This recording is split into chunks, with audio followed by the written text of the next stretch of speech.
Hey guys, welcome back to another episode of the Small Success Podcast. I'm Pam Downing. I'm the Operations and Marketing Strategist here at Larison Media, and I am not alone today. I am here with two guests, you guys.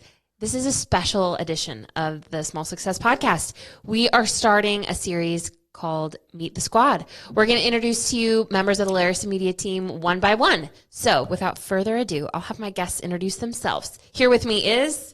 Hi, my name is Drew Larison. I am the founder and creative director of Larison Media. It's good to be back. Thanks for having me back, Pam. So glad you're back. After that last one, I don't know if I was going to be invited back, and you're like, we'll give him another shot. Yeah. And here I am.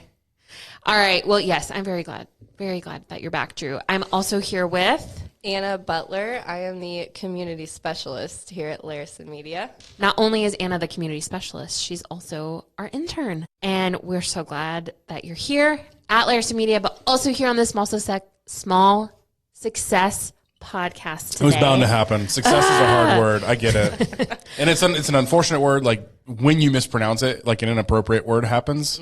So easy. Yeah, maybe. No, also, yeah, there's some irony there because if you mispronounce success, it's not successful. The irony is not present. So, okay, Anna's our community specialist. She's also our intern. Anna, tell us a little bit about yourself. Where are you from? Where do you go to school? What made you interested in marketing? How did you end up at Larison Media? 5 questions all at once. 6, your favorite sandwich. You also might have to repeat those. Okay. That's fine. Anna Butler. I am from originally Peru, Indiana. But moved to Kokomo about 6 months ago. I am about to be a senior at Indiana University, Kokomo. Go Cougars. Go Cougars. Final year. I'm very excited. How did I end up at Larison Media? Through a friend, actually. Yeah. Mutual friend. Shout out to Dave Horine. He showed you the job listing. Yeah. Cool story, just happened to work out timing-wise. How did I become interested in marketing? Yeah. Honestly, it was it's kind of a hard question. I just kind of ended up in it through scheduling my classes, honestly, and then I kind of developed a love for it after starting my internship here. So it's kind of been a long process. Okay. And then, what was the last question? Favorite sandwich? Oh, yeah. This is the most important That one. is the most important. Honestly, peanut butter and jelly. Classic. You cannot go wrong. What kind of jelly? This is really important. Strawberry. Woo! Oh, okay. Respect. Actually, preserves. Oh. The best. High end. Fancy. Fancy. Strawberry I'm sorry. preserves. What is Creamy, the difference? Less peanut sugar, more butter. fruit. That was my next question. Creamy or crunchy? Oh, creamy for sure. Okay. All right. Well, And thanks it for has listening to the to Small be- Success it has Podcast to today, guys. be- This was Hannah. It has to be a 60-40 Oh, my ratio. gosh. Is this real? Okay, Yes. listen. It's a I'm with thing. Anna on this. The ratio is important. It is. It's 60-40, not 50-50. Wait, 60 what? Peanut 60 butter. peanut butter. 40 Oh, thank God. preserves. 40 preserves. I thought you were about to say That- 60 jelly. No. That would Preserves. be all wrong. Wow. That's what I'm good I'm for. going to have to start stocking some white bread and PB and preserves in the office. Yes. The white bread. I'm sorry. You eat PB&J with wheat bread? I can do both. Yeah. Okay, for the it rest gets- of the podcast, I feel like we all need like monikers and mustaches because it's fancy. If it gets stuck on the roof of your mouth, that's a good sign. Okay. Yeah. Okay. Wow. So the small Success Podcast exists to serve small business owners.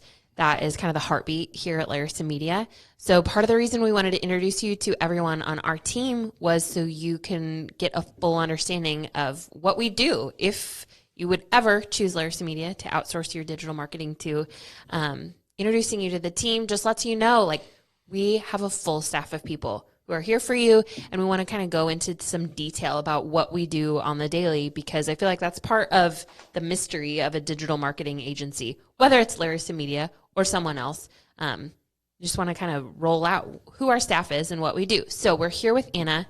You are a community specialist and intern. So would you just walk us through kind of on a daily basis, what does it mean to be a community specialist? Okay, so I wake up in the morning and usually check all of the accounts. Okay. So I go through one by one and check all of the Facebook and Instagram notifications, respond to them check the messages, respond to those. And then honestly, by the time that I'm done running through all the accounts, I could start again and do the same thing all over. So I usually end up doing it about 4 times a day, rolling through and checking all of those notifications. So when you say you check all the accounts and then you can start over and do it all again, what does that mean? It's just an ongoing process. It never stops. The social media never slows down. So literally I could do it all day and never stop doing notifications. So what I'm hearing is the clients that we work with, there's continuous conversation Very happening. much, yes. A lot of them have high engagement. So that means that there's a lot of communication on their pages throughout the day. And and into the night, really. Yeah, that's a really interesting part of your job. It's almost a 24/7. It is 24/7. Yeah. I do it at night and in the morning and then in the afternoon. So talk about the different ways that you communicate. When you said engagement, what does that mean? Engagement really is just any conversation through the page. I think that any questions that clients, customers might have, those engaging posts where you're asking a question, I'm the one responding to those comments. Questions on posts. What about like direct messages? On Instagram or Facebook or both? On both? Usually those are questions directed to the company or to our client. So it can be questions about the services or anything regarding, honestly, it really can be any kind of question that we get. Mm-hmm. And you're the one that responds to those. Mm-hmm. Yeah. The interesting thing to me about your job, Anna, is you're kind of a chameleon because I know. each of our clients behind each of their and they all have a different voice. Totally. Drew, do you want to speak to that branding voice a little bit? And I feel like that's something that makes us unique. Like the way that Anna as a community specialist responds to a client who's in the medical field is very different than the way as the community specialist she would respond to a client who's in the bar and grill industry. You definitely take on different voices, like more sarcastic or like certain kinds of personalities almost. Yeah, and I think that's one thing we do well is we're intentional about that from the get-go. So when a client starts with us, we're asking, what is your brand voice? And a lot of people don't even know what that means as small business owners that have never really dove into marketing this deep. So we explain that to them and like, well, how do you want to sound? Ask those type of questions. And we take that information, and it's not just questions we ask, it's intentional because as we're even creating content and the voice that's behind the content that's created, those, that information goes into play there. But as well as when we're engaging with our audiences online, it's important, that when people see a response from a restaurant that's, different than like someone that is a floor installer, or something like that. So we're intentional in that way. So when that audience has that experience with the brand, it's more genuine, it's more real. It makes sense the way we're responding back to it. Yeah. I've always said the community specialist role, like the fancy way of describing the position, is they are in charge of the overall relational health between our clients and their online audiences. Like that's kind of their responsibility. And that is the perfect job for someone who puts strawberry preserves on their PB&J, keeping that fancy level. Yeah. Fancy. So anything else about being a community specialist that is important to your role? Speed of response, I think, is really important too, because like when people have questions that they need answered immediately, a business owner can't necessarily get to those in time. And if someone needs an immediate answer right away and I get that notification on my phone, I can answer it within seconds. And I've noticed a lot of times our clients, their customers are always like, oh my gosh, thanks for the quick response, because that's not typical. Yeah, that's a great point. That is rare. I mean, just taking off my Larison Media hat, when I'm a consumer, I don't expect an immediate response back from a company. Yeah. But when you get one, it's like, oh my goodness, that worked. Like sending a private message worked. Like and it's really interesting. Probably, the one at the table that's done this the longest. When I started doing social media marketing, there were studies that like people would unbelievably be okay if it took 24 hours to get a response.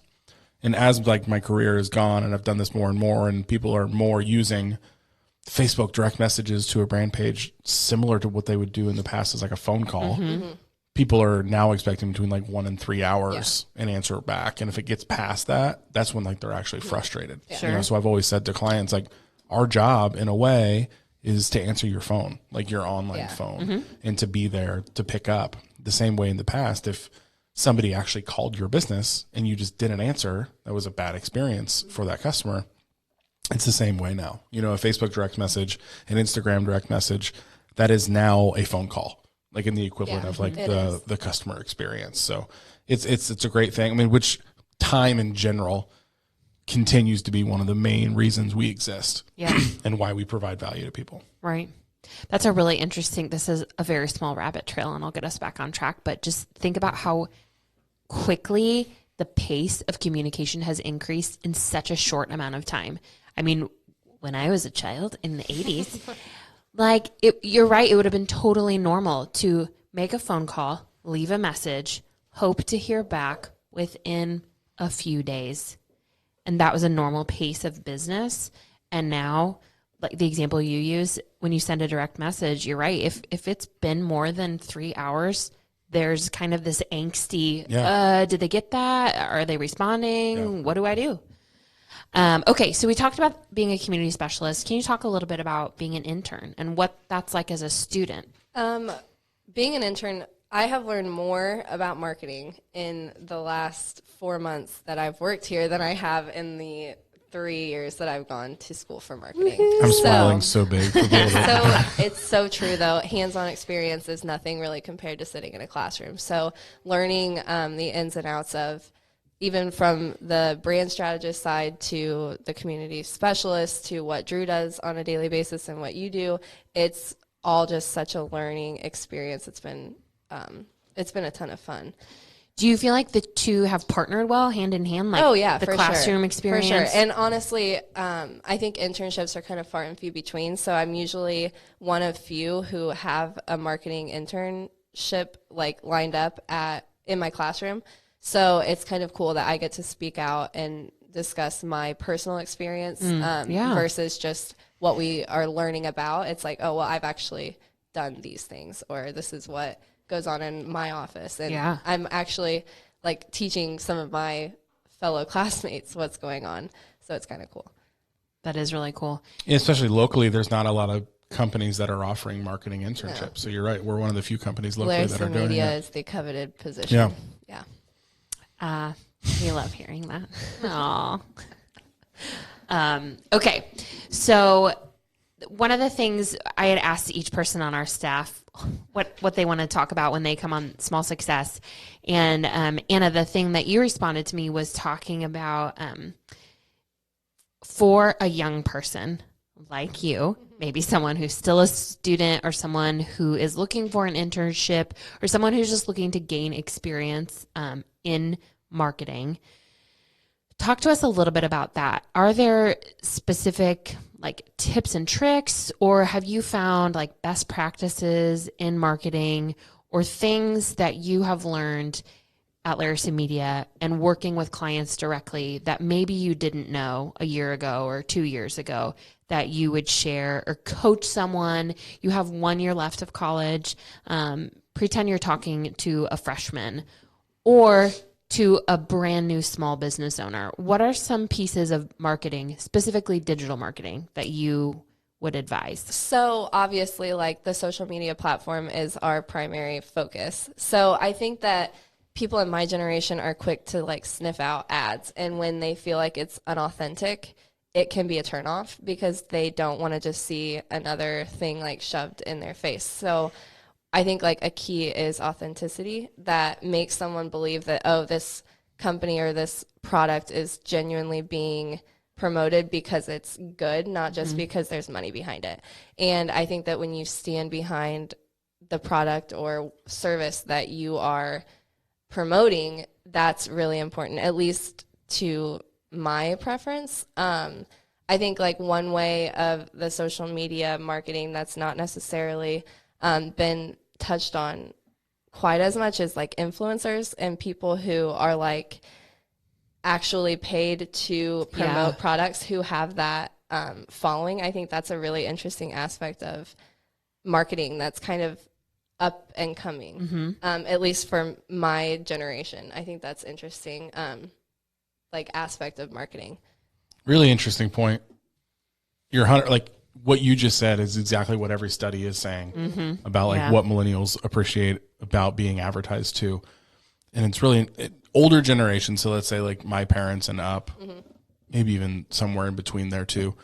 They like studies have said like they actually love being advertised to. Like that generation, they love being told what to buy. Yeah. It's really interesting. And then younger generations, I'm in that. Everybody here is in that.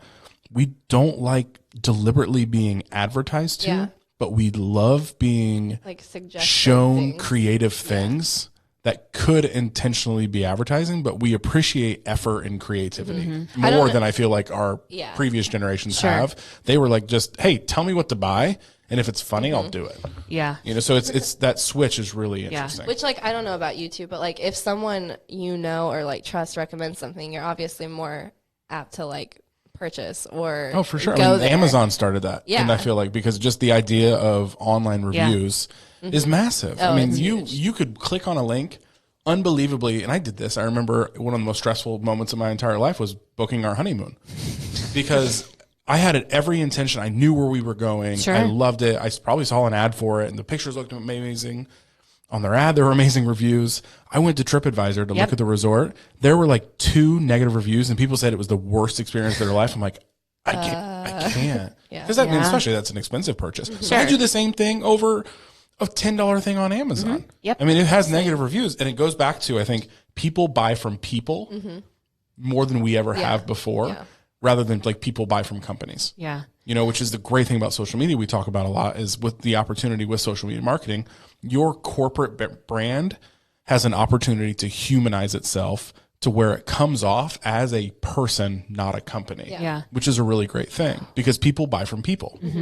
And I mean, honestly, that's one of the reasons we are such fangirls over small businesses, because if you message a huge brand like Coca-Cola, are you going to get a response back quickly? Maybe not. So I actually have a perfect example of that. I just tried to bleach my Adidas bottoms of my shoes, and turned them yellow. So it was really unfortunate. But I emailed Adidas and was like, hey, my shoes turned a weird color. Still have not heard back from them. I had a shirt do like a weird thing with its tag. And so I bought that from a local boutique and had a message respond to in like 25 minutes. Yeah. And talking about people buying from people and that trust component, that is such a benefit as consumers for small business owners. That's such a win. The internet and small social media has set up small business to have such a massive advantage over big business. I mean, look at the way malls are going right now. Not well, right? And malls historically are filled with large businesses, not like small mom and pop shops. Yeah. And it's because I think malls are dying because of things like Etsy, which is unique enough where it's a big brand, but like filled with tall, tiny, or tons of small businesses. But like there's such a huge advantage because of the internet. In a day, a small business is able to compete with Target, Walmart, or stores like that because of what the internet can provide. And you have such an advantage of the customer experience, you telling your story, which is another thing millennials really, really appreciate, is like hearing your genuine, authentic story of your business. Small businesses have that opportunity now more than they ever have before because the playing field is so much less expensive compared to back in the day. Like, I can't afford to do TV ads like Coke can or like Walmart can. But I mean, you're able to do it through the internet, and it takes time, it takes creativity, but there's so much more access to that type of success than ever before. Right. So, well, and to your point about influencers and piggybacking on what you said a little bit about being informed, to me, that's education. Yeah. I have an influencer that I love, and I started following her before the term influencer was even a thing. Yeah, and I trust her. I've never met her in real life, but I feel like we have a social media friendship, and whenever she does, I mean, she always does hashtag ad, but I completely trust her. And she said this before, whether she's a great actress or not, I believe her. She is like, I will never explain something to you guys. I'll never present something to you guys that I don't legitimately love. Promote. Yeah. Yeah. And she has said, like, I don't even know, she has maybe 1 million followers or something on Instagram, but she has said, like, I've had companies approach me about certain products that I didn't absolutely love. And so our partnership ended there. I never showed them to you guys because I want you to trust me. Yeah. I want to be able to educate you about them. I want to be able to put her brand essentially behind that product. I'll be honest, I think I missed my calling because I used to be like that 7-year-old in my bed at night on YouTube, like watching makeup tutorials. Like before it was It's a cool. huge thing. Like before it was a thing. Yeah. Like right. I think there were maybe like 15 and I watched all 15 100 Sure. times. Yeah. My family used to make fun of me for doing that because I was this like awkward little preteen who was just, loved makeup. And I really think I missed my calling. I should have been never a YouTuber. too late. It's an insane thing. The makeup, and for people listening that don't understand like the power of a YouTube influencer these days, it's insane. For everybody listening at home and doesn't understand maybe like the idea of what a YouTube influencer is, here's just a tiny little bit of information on this. So let's say this is literally what's happening. There are people on YouTube that are making videos using different makeup products and doing tutorials on teaching people how to apply this makeup or giving reviews on it. And hundreds and hundreds and hundreds and hundreds of millions of views are happening daily for these people. The average network television show, big show, like The Bachelor, or something out there it's massive, everybody watches it, maybe gets like 5 million views. And these people that are in their bathrooms or they've built their business enough, then maybe they have like a studio now, but they're in like their bathroom starting and on their bathroom floor doing these makeup tutorials, are getting hundreds and hundreds of million views. And they've built it into a business. And it blows my mind. Yeah. The power people have, if you have that variable of creativity and you can be well liked on camera, which I think doing well on camera is one of those skills that is just going to get more and more and more important and valuable to people, because it's hard. Not everybody can jump in front of a camera and be charismatic and can keep your attention for a long time. Right. But these people are doing it, and their channels in general are getting billions of views. And like when you compare it to network television, which The Bachelor maybe gets like 5 million on the night it premieres, it's insane to me. Right. And like these people are taking that audience they're getting, and they're making literal empires out of it. And it started. The Bachelorette? No, I don't. But I just know you guys talk about it in the office, so I hear about it. But it's just crazy, like what these people are able to do with a tiny camera, start in their bathroom floors, and like. But I'm saying this is because every small business in the world has that opportunity. Yeah, right. Everyone does. Like these people aren't special. Like they said, they started on the bathroom floor with their phones. Yeah. Creating content, and the opportunities there. Well, and we're using makeup as an example, but if you are a subscriber to those channels, you become loyal to that person and their brand. It's the person. And so sprinkled in throughout makeup tutorials, which is their primary focus, I know there's videos about, hey, this is my story. I was bullied as a child, or like, here's my family. I have a wife and 5 kids, whatever. They build that trust. You trust them, then you watch their makeup tutorial, you're educated by them. Yeah. So that, like, those two themes that we keep kind of coming back to, those ring true social media. I mean, the biggest theme around any type of content we're talking about, it's adding value. Yes. Right. And if you're not doing that, then it does not work. But these people are adding value, whether it's emotional value by telling stories, whether it's makeup value, I guess, and adding tips and trick value, whatever it is, they're adding a ton of value, gaining a lot of trust with their audience, and they're growing it into empires. It's crazy. So to your point, Anna, about the younger generation or kind of the next wave of leaders coming up, you said something about like we're able to easily kind of sniff out an ad that's just in our face. Hey, buy this product. Yeah. That's not the experience that you were recommending. No, definitely not. I think that makes it seem pushed and forced, and then therefore not real, like not genuine. Yeah. So I think that makes it seem, I don't know, not as attractive to a consumer. Yeah. Especially someone who's kind of late teens to mid 20s. Yeah, for sure. Yep. definitely. By the way, are those people millennials? Or do we have a name? I think are I'm they Gen Gen Z? Gen Z. I'm not a millennial. You're I Gen think Z? by definition. I'm not. I can't. I don't That's know. the next one. Gen Z is I coming think up. so. Yeah. I'm not a millennial though. I think I know that. Gotcha. I don't know when millennial Because cuts I'm off. only. Yeah. We'll have to look. There is a certain There cutoff. is. I don't think I. Okay, so so you're a community specialist. You're an intern. Tell us about some of your favorite projects or tasks or kind of favorite elements of working with clients that you've enjoyed so far. So like client specific, you mean, or just like project, like things that I've done? Yes, here? things that you've done here. So the most fun thing I think so far that I've done is Coco Go, which is the local bike share in Kokomo. Yeah. That's been the most fun for me because I've been more hands-on with that client. So that's been a lot of fun to do. Some of the design and learning how to post for clients and communicate specifically with someone for questions and stuff that I have. That's been a lot of fun.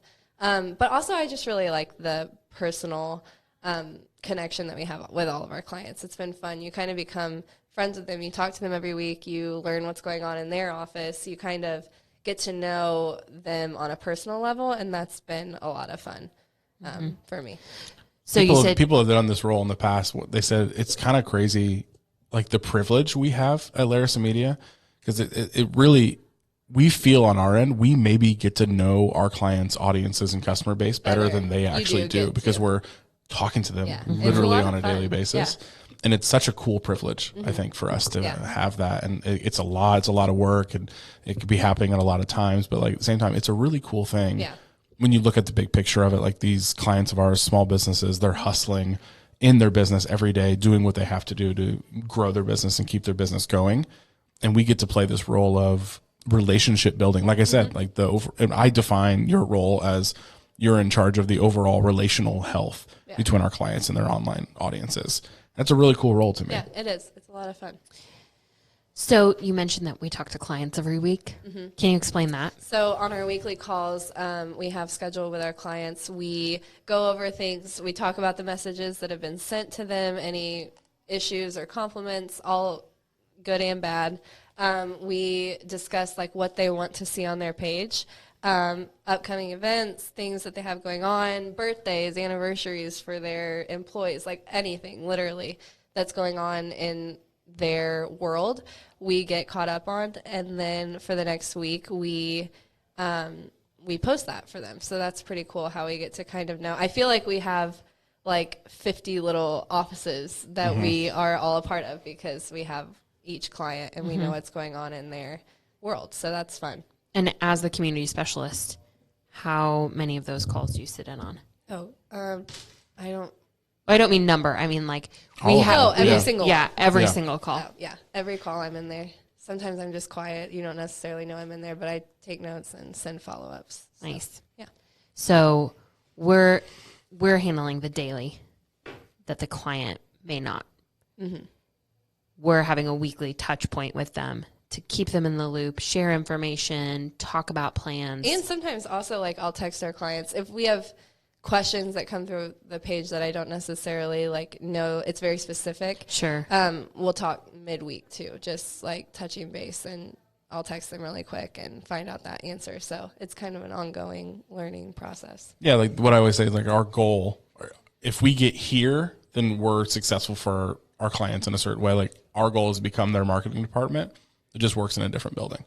So communication is just always going the same way. If we were in their building, you'd probably have a weekly meeting with your marketing department. What's going on this week on your end? Here's what's going on ours. Here's what's going on yours. Let's meet in the middle and let's go. We'll talk to you in a week. Yeah. But if there's conversation or questions needed in the meantime, we still have that conversation and communication during the week as well. Yeah. Okay, so we've talked a lot about job-specific things. I want to ask you some questions about what it's like being on the team here at Larison Media. Oh, jeez. Oh, boy. Also, I'm really aware that your boss is sitting next to you. Do I need to leave for a second? Wait, I edit these too. There's no escaping them. That's true. Talk to us a little bit about your experience as an intern, as a community specialist. What is the company culture like here? Oh my gosh, it's so much fun. I don't think you could ask for a better office experience. The people, the personalities, the daily things that go on here. We have a lot of fun, which I think is important. And I honestly think that shows in our work that we enjoy ourselves and we're happy people. And I think that that comes out. But yeah, being an intern here has been such a blessing, and it's been so much fun. I've made friendships that I think I'll have forever, and like, it's really cool. It's a lot of fun here. I feel like you just described like summer camp. It is. I mean, don't you want to love where you work? I made friends that'll be my friends forever. It's true though. Like, I do think that I have friendships here and connections here that I will never not have. So it's cool that you can say that about your office. I don't think a lot of people can. So I think that's a special thing. It is. Yeah, it is special. And I mean, well, I have a dog here every day. So true. it doesn't It's get true. a We have an lot better office dog. than that. Well, and Drew, what's the thing you like to say about spending more hours at the office? I mean, you spend waking hours. You spend more time with your people at work than you do anyone else in your life. It's true. Is that what you were saying? Yeah. Okay. Yeah. I was like, do I say something else, or was that what you're talking about? That thing you say all the time. You do that every now and then. Like, what's that thing you all say? I'm like, oh God, what do I say all the time? Is that it? Is that the cool thing I say? Is there something else?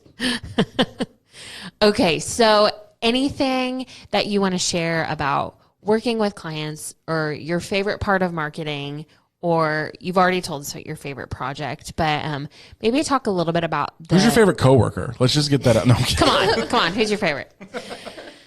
Anything about like learning from brand strategists. That'll be a future podcast, us interviewing a brand strategist and really learning what they do. But I feel like you are an intern, you are a community specialist, but in a way you're almost apprenticing the two brand strategists we have on staff right now. Sure. Well, that's kind of why that project that I was talking about earlier has been so fun, because I've kind of gotten to get my feet wet a little bit in that aspect. So that's been a lot of fun.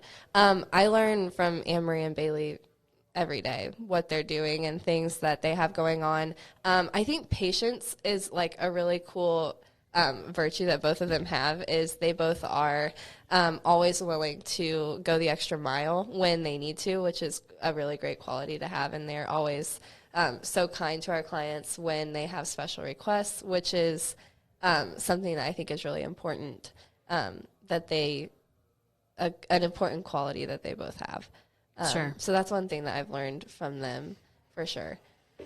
And I mean, if you're a small business owner, this goes without saying, but sometimes clients have kind of off the wall questions or situations that they bring that are not the easiest.